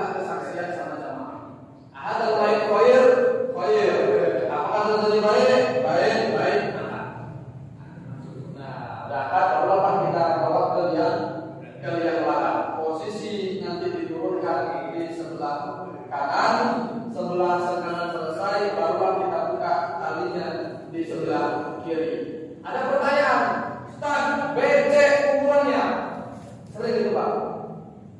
Tahu Pak, nggak tega. Betul Pak. Kalau nggak tega ya udah ambil apa Pak? Panah tadi, ambil panahnya sekedarnya saja, buka kain kafannya, taruh di sini Pak. Jadi pipi kanan nyentuh sama tanah. Kalau kita nggak tega, naruh jenazah ini langsung ke WC tadi. Jadi biar ada jenazah ini kan dibuka Pak biasanya Pak. Dibuka ini ke tanah. Kalau emang ini WC kita nggak tega, ambil tadi kita kumpul-kumpul di tanahnya, taruh di sini, tutup lagi. Supaya cepat ke tanah. Nah, itu deh Pak. Jadi emang biasa kita kan buat bulat-bulat Pak ya kan, tanah itu biar nggak geser, biar posisi kita biar gini aja. Nah, dikhawatirkan nanti karena nggak ada apa ganjalannya bisa lepas. Kita lihat itu kalau lubang apa itu Ya. banjir. Ya. Ada orang di nanti di masuk kotak itu tuh kotak. Boleh Pak. Kami tanah. Iya. Pakai peti. Intinya tanah tadi kita lihat kulitnya. Tidak ada peti, tidak ada tanah. Ah. Ada juga yang nggak usah. Seperti ini juga dibuka lagi. Ya, tadi itu masuknya masakil Pak. Termasuk kayak jenazah kopi. Kalau emang dia di luar dari normalnya, kalau tidak usulnya malah yudroku kulluhu, la yudroku kulluhu. Artinya, kalau nggak bisa dikerjain semuanya, jangan tinggalkan semuanya. Apa yang bisa? Yang bisa paling nggak kami lulus aja lah sini. Nggak bisa juga kalau lulus. Udahlah yang penting dia masuk posisinya keren. Karena kalau nggak bisa dikerjakan semuanya, jangan tinggalkan semuanya. Ada seberapa tiga di luar banjir. Iya, di kampus dulu Pak. Karena kota itu kan dibuka kan sama sekali jadi kan itu tanah. Iya. Di luar kota. Nah, tapi itu kan Pak pasti papan tadi hancur kan? Iya. Nah, pasti papan tadi hancur gara-gara ini bapaknya aku di sama tanah. Nah, yang lama itu. Iya, turun mata langsung Pak kan? Harusnya miring. Cuman kalau nggak mungkin kan dia untuk miring. Kenapa? Takutnya kalau miring keluar ininya apa ini semuanya berarti masuk masalah ya. Masuk masalah-masalah yang tidak pada normal. Nah, itu pun Pak nggak dimandikan pakai air, disemprot. Nggak dibuka lagi bajunya. Itu dia.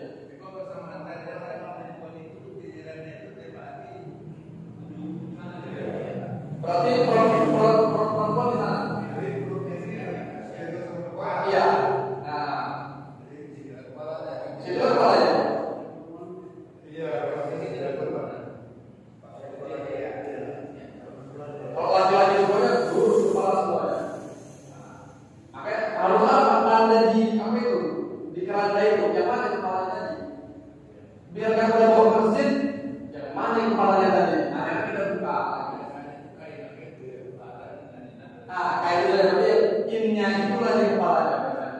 Coba kalau perempuan kita lari, tidak ambil tengah. Nah, itu ya Pak. Gimana? Kok tuh pakai ini?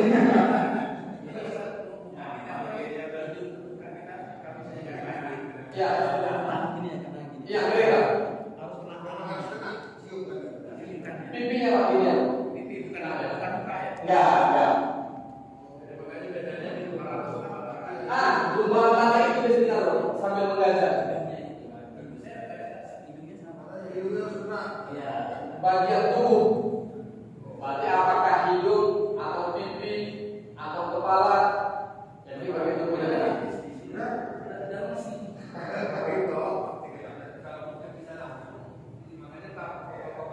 Iya, kan normal kalau misalnya dia kecelakaan hancur lupa ya, kan nggak bisa kita paksakan harus tahu. Iya. Agak kasihan lagi, itu udah berubah semuanya. Ya nggak bisa dikerjakan semuanya, jangan tinggalkan semuanya. Kayak kita duduk, tangan lupa Pak di sini diperban, nggak boleh kena air, ya udah yang ada. Jangan nggak dibasuh lah, nggak boleh. Yang bisa kena ada.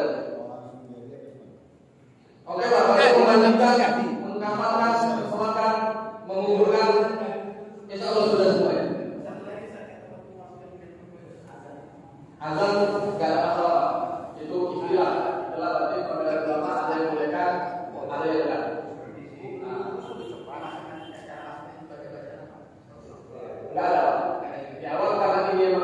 fardu kifayah, nggak ada yang fardu ain, berarti nggak ada yang wajib. Bismillah aja. Cuma kalau yang lain di beberapa kitab pasti ada yang bacaannya Bismillah, ada yang ya yang langsung mutmainnah, ya itu macam-macam. Tapi yang wajibnya nggak ada. Ya.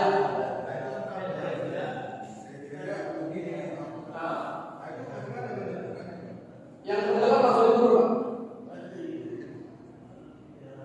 Kalau emang mau keluarga mau dimakamkan dikafankan sebisanya saja. Nggak perlu dipaksa. Karena ada jenazah yang setelah 3 hari beberapa, udah kaku sepakunya, udah nggak punya rasa lagi. Ada dulu di komplek kami, kakinya ini, udah nggak bisa lurus lagi. Jadi karena nggak lurus lagi, sebisanya aja.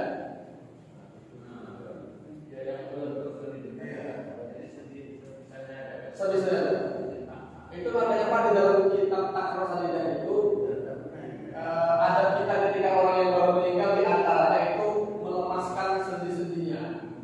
Kalau ada yang baru meninggal maka dilemaskan sendi-sendinya.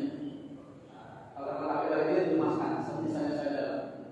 Kalau emang dapatnya gini ya, jadi mau ditambah lagi Pak, takutnya dipaksakan patah. Termasuk ada satu pertanyaan, Pak, gimana dengan gigi palsu? Gimana dengan behel? Gimana dengan cincin? Kalau kita lepas, kalau kita tidak dipaksa. Kenapa? Karena tidak taat tetap sadar tadi, rupiah langsung mendorong. Kalau ada 2 masalah yang terkumpul, ini harus dibuka gigi emasnya. Oke. Masalah yang kedua, kalau dibuka bakal menyakiti jenazah, tidak usah. Cincin Pak, udah nempel di sini. Kalau bisa dibuka, buka. Kalau nggak bisa, nggak usah. Makanya sebelum meninggal, yang normal kalau misalnya udah ada cincin yang menempel di sama kita, lepas dulu.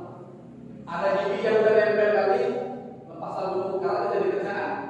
Iya mohon maaf Pak, kalau misalnya orang yang nyerbu, udah nggak usah kita buka gigi emasnya, karena nggak bisa.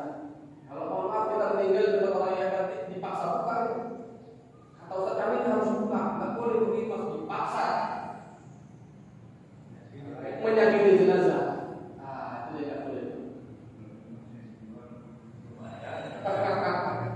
Behal kan, behal, gigi emas, cincin, kecuali ini Pak ya, pen. Kalau pen jalan nggak mungkin ada dilepaskan. Bukan semuanya.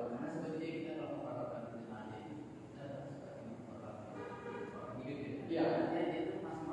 Dia masih merasa. Semuanya ada harganya.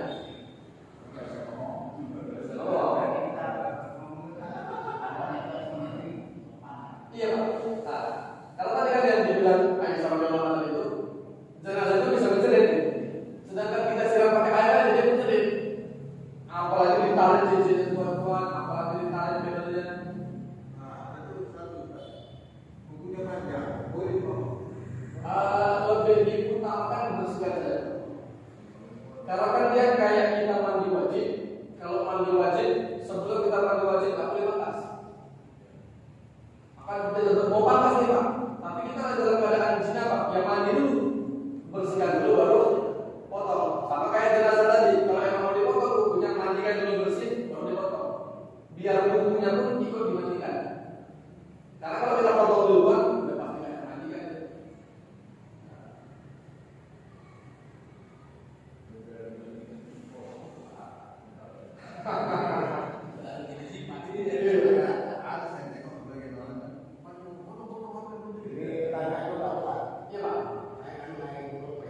Ya.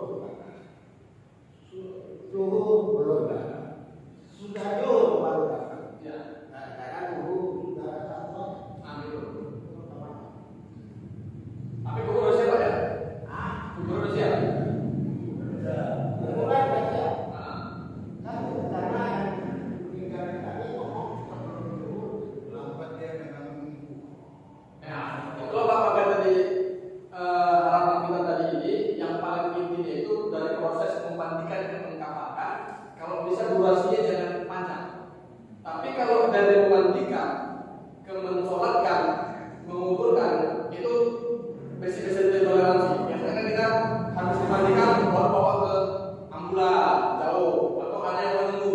Kadang-kadang tuh nunggunya di tempat kuburan, jangan dulu diturunkan, anaknya lagi jalan ke sini, itu nggak masalah. Intinya fardu kifayah dia yang dari memandikan, mengkafankan itu sudah aman semua. Saya itu Ustaz. Jadi artinya Pak Saleh masuk pada sahabat. Bukan banyak sahabat. Di pasar ikan itu juga. Kadang enggak. Itu sudah enggak hujan. Tapi di sana banjir. Di bawah jalan. Udah di kelas kuburan udah masuk mayat, kapan berhenti botol? Hilang di kantor. Itu sudah selesai. Ya. Nah, di dusun tiga ini saya ada mayat sudah sampai dibuka di bawah, tapi kapan berhenti botol? Ya. Jangan sampai gantung. Nah, ya. Sebelum dibawa ke kuburan, pastikan papannya, patonya, apa semuanya sudah ada. Siap. Siap Pak, sebentar saja dengan pemahaman dia. Kalau yang lain yang berkebun gimana? Lahannya mau bagian di samping atau di dalam? Oh, iya. Tengah bisa papan tengah Pak ya? Ya, ya, ya.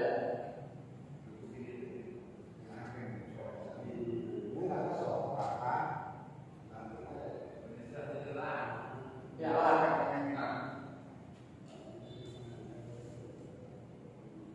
ada yang apa tentang masalah itu jenazah?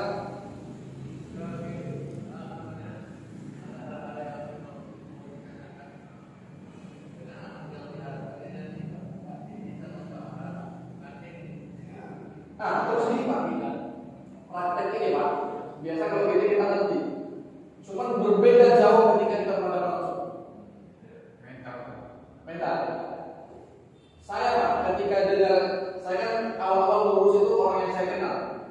Kalau kita ngurus orang yang kita kenal, saya enak. Kenal gitu. Ketika pertama kali disuruh ngurus orang yang kita kenal, siapa yang tinggal di sini? Karena dalam hati pertama kali itu, pertama takut, kedua mohon maaf, jijik Pak, mohon maaf ini kan cerita. Saya tahu apa gitu Pak. Iya. Habis ini selera kan makan gitu. Itu apa? Tapi ketika Bismillah itu tadi selesai, lancar semuanya itu, makan di situ dulu saya. Yang ada dalam benak ketika mau ngurusin, nggak makan kayaknya harus ngurusin Pak ini. Karena kan buah ini sebenarnya bisa keras.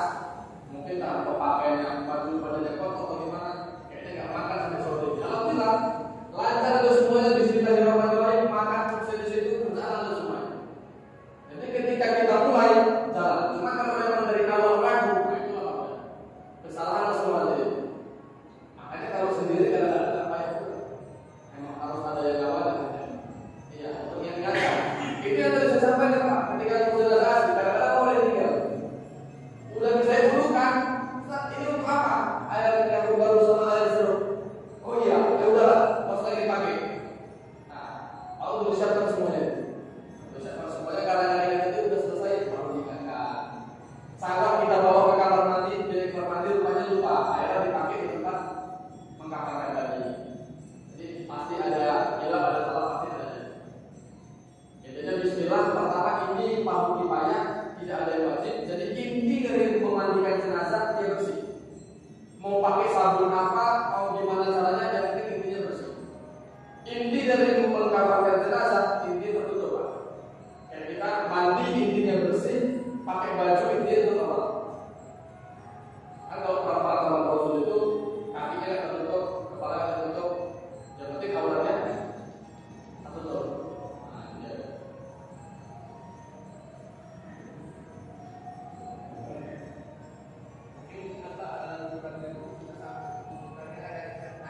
Oh, oke. Oke Pak ya.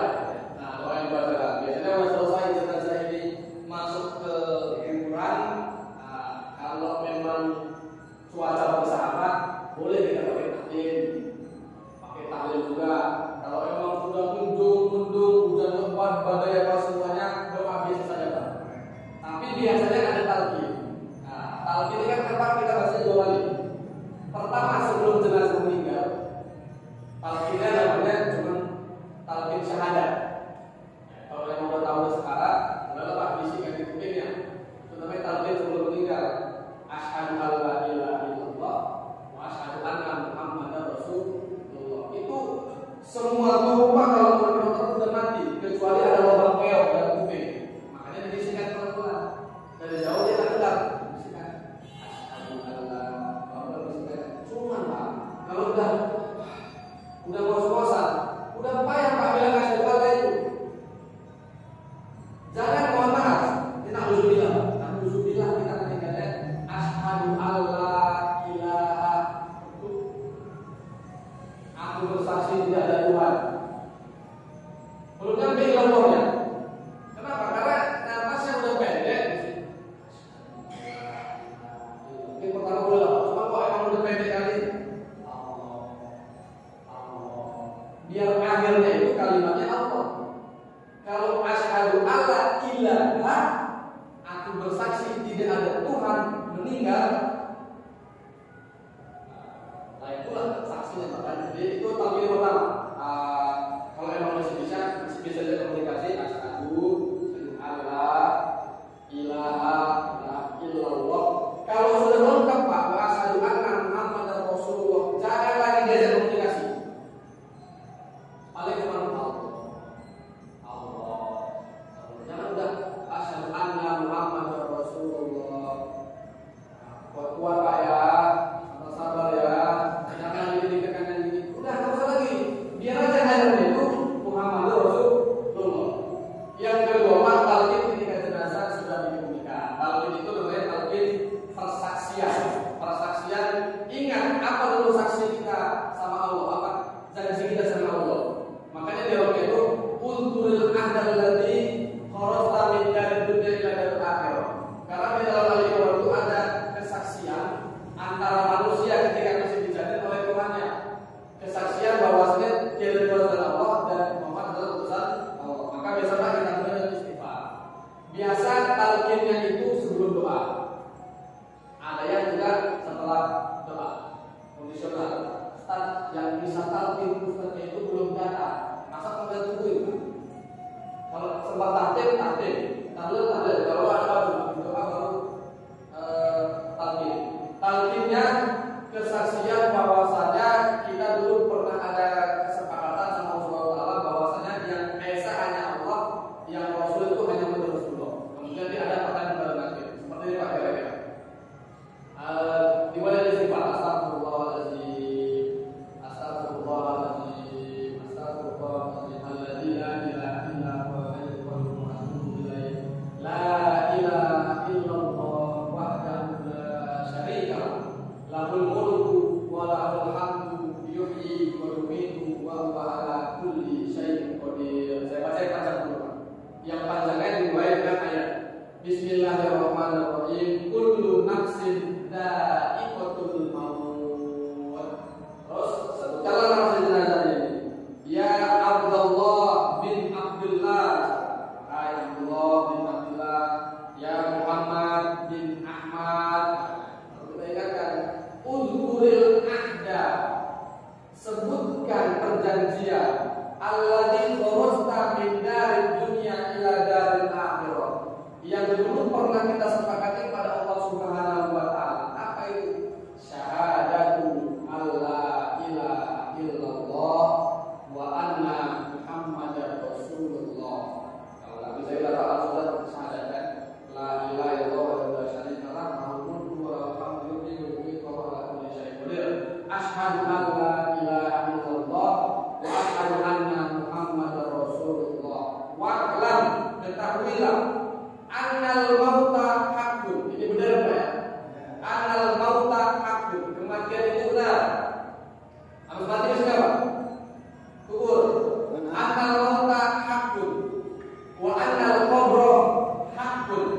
Habis dikubur Pak. Siapa biasanya? Mungkar nakir. Annal mauta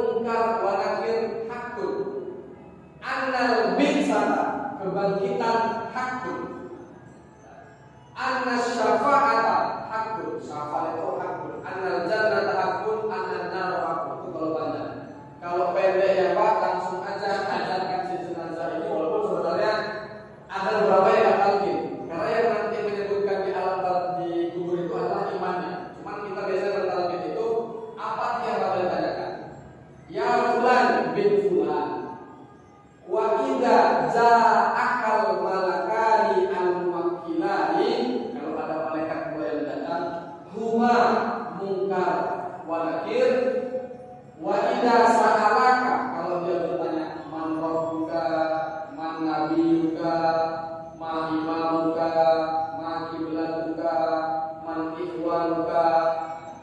Itu Pak ya. Ya Ahmad bin Ahmad, wa idza ja'aka malakanil muwakkilani huma munkar wa nakir. Wa idza sa'alaka man rabbuka wa man nabiyuka wa ma imamuka wa ma kiblatuka wa man ikhwanuka faqul bilisanil fasihin, maka ucapkanlah dengan lisan yang fasih. Allahu Rabbi, Muhammadun Nabi, Al-Ka'batu Qiblati, Wal Qur'anu Imami, Wal Mu'minun wal Muslimuna Ikhwani. Faqul lahu raditu billahi Rabba wa bil Islami dina wa bi Muhammadin Nabiyya wa Rasulah. Itu dapat yang pendek. Sebutkan namanya. Wa idza ja'akal malakanil muwakkilani. Atau kalau panjang kali, wa idza ja'aka munkar wa nakir wa sa'alaka rabbuka man nabiyyuka ma imamuka ma kiblatuka man ikhwanuka faqul lahu Allahu Rabbi, Muhammadun Nabi, wal Ka'batu qiblati, wal Islamu dini, wal muslimun wal mu'minuna ikhwani. Baru tentu dengan lafaz ya ayyatuhan nafsul mutmainnah irji'i ila rabbiki radiyatan mardiyah fadkhuli fi ibadi wadkhuli jannah. Yang paling pendeknya Pak, kalau nggak hafal semuanya itu bisa tidak datang. Habis baca Fatihah, Al-Ikhlas 3 kali, Al-Falaq sekali, An-Nas sekali, Al-Fatihah Al-Fatihah ditutup dengan walil maghdubi 'alaihim waladdallin amin. Ya ayyatuhan nafsul mutmainnah irji'i ila rabbiki radiyatan mardiyah fadkhuli fi ibadi wadkhuli jannati. Al-Fajr baik-baik. Artinya wahai jiwa yang tenang, ya ayyuhan nafsul mutmainnah irji'i, kembali ila rabbiki, kepada Tuhanmu, dengan radiyatan mardiyah, dengan penuh keridhaan. Fadkhuli fi ibadi, bergabunglah bersama Allah yang soleh. Wadkhuli jannati, dan masuklah ke dalam surga-Nya Allah. Itu yang paling pendek. Al-Fatihah, Al-Ikhlas, Al-Falaq, An-Nas, Al-Fatihah, ya ayyatuhan nafsul mutmainnah irji'i ila rabbiki radiyatan mardiyah fadkhuli fi ibadi wadkhuli jannati. Selesai. Atau Pak belum ya? Panjang-panjang kali berarti ubah maknanya. Kalau sempat taktim sempat ada, kalau enggak tadi baca taktim pendek kemudian tutup dengan Al-Fatihah ayat terakhir tadi.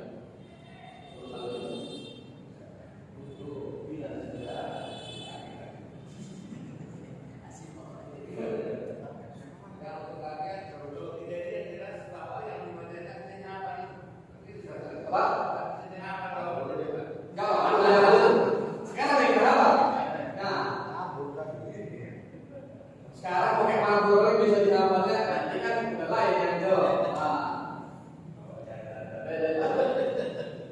Cuma kumpul Pak yang ditanya sama bukan mangga, bukan mantap. Itu mau tanya apa dia? Ya, tampar yang bukan mangga. Kenapa siapa rupanya?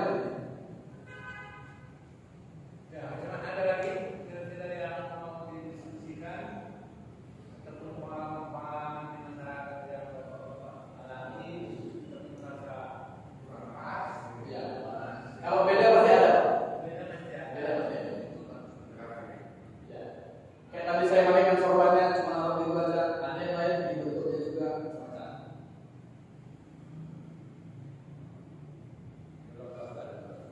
Ini harapannya begitu nanti ada langsung pakai.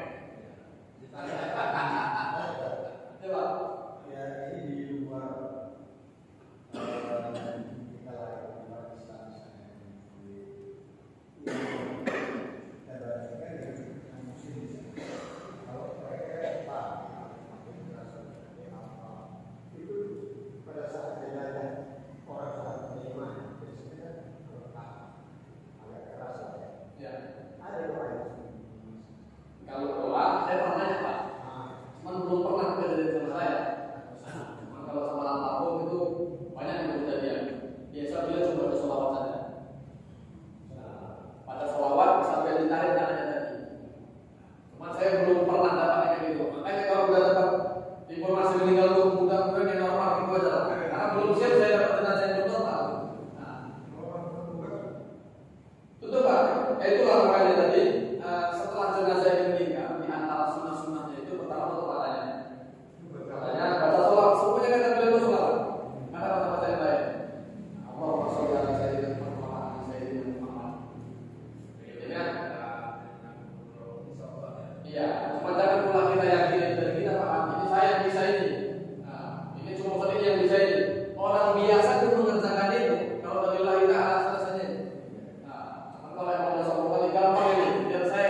gemuk. Kalau tadi kita masalah lebarnya cukup atau enggak, ini Pak, ternyata kain kapan yang panjangnya kan cukup.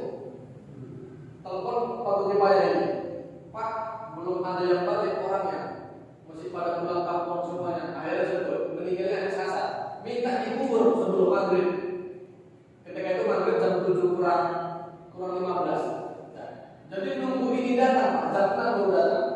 Kawan-kawan saya yang biasa ngurus jenazah itu nggak ada, pulang kampung semuanya. Jadi bukan saya sendiri yang ngurus. Badannya tinggi, besar, panjangnya itu pas saya umur pakai kapan, sama ngurus jenazah tidak ada apa ini Pak.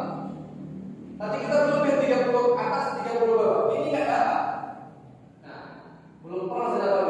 Jadi Bismillahirrahmanirrahim.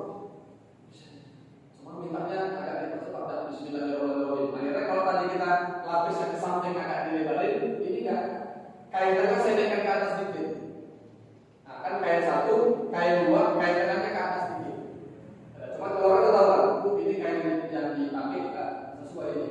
Kalau kita nunggu nggak bisa. Kalau menunggu malah baru selesai kan? Nggak apa saat yang penting sebelum kalian memberikan. Itu Pak 20 menit selesai. Alhamdulillah. Nggak tahu saya itu. Azan udah disolatkan dalam ini. Jadi di situ proses memandikan, di situ mengkafarkan selesai. Alhamdulillah. Selesai. Kalau saya nggak bisa, saya bukan tahu bisa selesai.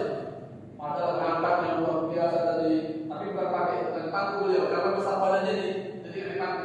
Pakai ada rancangan satu yang besar. Itu lagi mandikan, pakai sabun semuanya habis itu di kafankan selesai. Azan maghrib selesai. Luar biasa ini. Kalau emang dibilang masuk akal enggak masuk akal. Karena saya nggak pernah ngurus saja sendiri.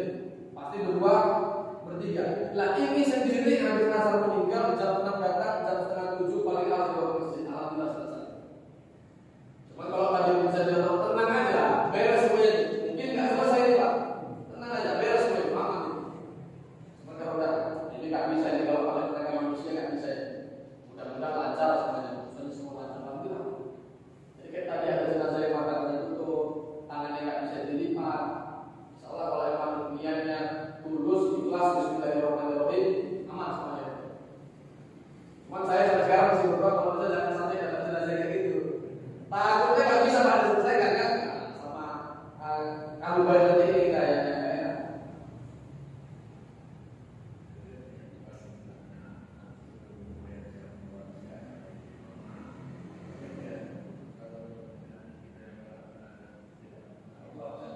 Ya, bisa kali Pak. Iya. Saya pernah habis mandikan jenazah, saya nggak tanya meninggalnya kenapa, lalu sakit jantung, baru ke rumah sakit. Jadi sini baru bekas jarum. Waktu dimandikan baru sih Pak, ya. Waktu diangkat rupanya yang ngangkat badan lebih kecil orangnya. Jadi merah kepalanya ini, turun Pak, muncul lagi darahnya. Nah, muncul darahnya itu kalau udah kita panik Pak, waduh makin serai itu.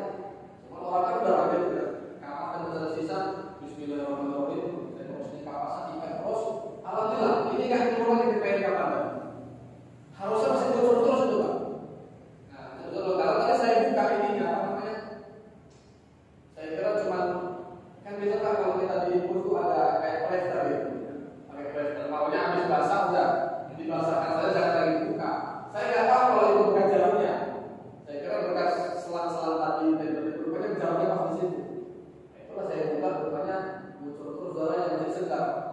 Untuk pakai kapas, alhamdulillah langsung dilapis, langsung jangan lama-lama lagi. Takutnya kalau kelamaan tembus Pak kapas tadi kan, tembus kapas karena ke kain kapas. Itulah Pak tadi gunanya kain panjang. Apapun yang terjadi sama kain kapan tadi, tak kotor atau apa tutupin. Tadi banyak kan warnanya Pak, warnanya jelas dia semuanya. Jadi kalau pakai makan ada darah, pakai makan ada corot, nggak kelihatan. Akhirnya salahnya itu semuanya keluarganya, yang mandikan, yang sampai punya kubur. Jadi kalau ada hal-hal yang tak wajar, dia bisa dimakan. Jadi kesempatan keluarga itu laki yang mau menikah, guru dan istri semua dan dari tanya yang menjelaskan, karena itu orang kita. Ya, teman Pak kalau beliau siap untuk mangkunya untuk dampingi kita apa? Itu yang jenazah laki-laki, perempuan kita misalnya aja. Kalau mahram boleh, laki-laki suami boleh mandikan istri, istri boleh mandikan suami, anak boleh mandikan anak laki-laki boleh mandikan ibu, ayah boleh mandikan anak perempuan. Bahkan di beberapa buku itu dibilang kalau misalnya tidak ada yang mahram, maka jenazah jangan dimandikan. Tayamumkan saja. Karena tadi memandikan hukumnya wajib. Cuma membuka aurat hukumnya haram. Jadi dia Pak kayak apa namanya? Apa kalau kita bilang orang Pak efek samping gitu lah. Kalau emang ada efek setelah ini maka kita ditinggalkan. Yang memandikan adalah kalau laki-laki, perempuan, kalau lain jenis itu harus yang mahram. Kalau ada jangan dimandikan. Ditayamumkan saja. Habis tayamum pakai kafannya langsung ditumikan. Ya, itu saudara terima dari dan kurangnya saya mohon maaf. Kalau ada kata-kata yang sengaja atau tidak sengaja atau sikap dan sebagainya, kepada Allah saya mohon ampun dan kepada semuanya saya mohon maaf. Dan kita akhiri perkataan kita pada hari dan sama-sama berdoa Allah Subhanahu Wa Taala. Semoga apa yang kita pelajari pada hari ini bermanfaat bagi kita semuanya. Amin. Lihat ini yang salihah Allah Subhanahu Wa Taala.